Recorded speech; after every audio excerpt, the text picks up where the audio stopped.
still crying as I explained the action of Madam's nephew when Madame instructed him to pack his things and move to the room where the two male servants were staying. He spent the entire day feeling sad after approaching me and asking, "Are you happy now?" I started playing the victim. I told him that anyone who condones your action towards me should be considered a devil, because it is called an abuse. You've been abusing me in this house. No matter you think it's a normal thing, but it's not. And no parents would want their children to experience what I'm experiencing from your hand.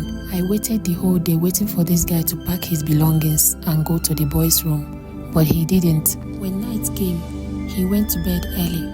When I came into the room and I noticed he was already on his mattress pretending to be asleep, I woke him up and I reminded him that he was supposed to go to the boys' room, but he didn't respond. There was a chair in the room. I sat on that chair and I started contemplating if I should tell Madame or I should report to Madame's husband. I was still thinking of the action to take next when Madame's husband came in and found him sleeping on his mattress on the floor. Then he went back to his room and brought his cane.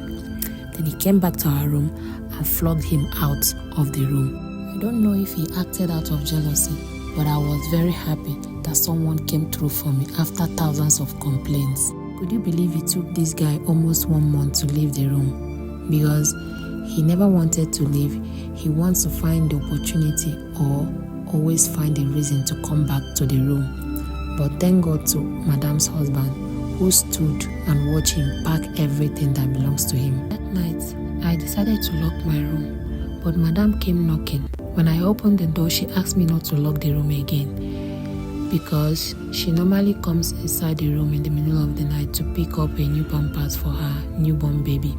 I started leaving my door open as I was instructed by Madame. Then one day, I woke up in the middle of the night to pray. I was kneeling on the floor and laying my head on the bed. So this guy came in and thought I was sleeping, but he wanted to make sure I was really sleeping. Then he called me. I didn't answer.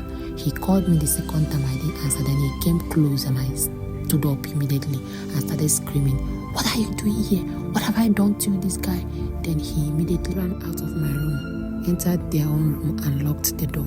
I didn't report to anybody about this, but he kept doing it. Sometimes he would even take a flashlight and come to my room, tries to use the flashlight on my face to know if I would wake up or if I would still be sleeping. But whenever he does that, I do wake up. One night, he came into my room again. This time, Madame was the one that caught him.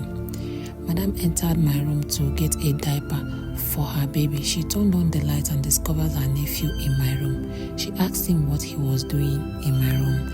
He first claimed to be checking on her children because he heard one of them crying. Madame choked the child he had pointed out to be crying, and he was actually fast asleep. Madame instructed him to leave with a stern tone, which woke me up. After her nephew had left the room, he then approached me and warned me that if I continued to sleep improperly by tossing and turning, I could be in danger of someone entering this room and assaulting me.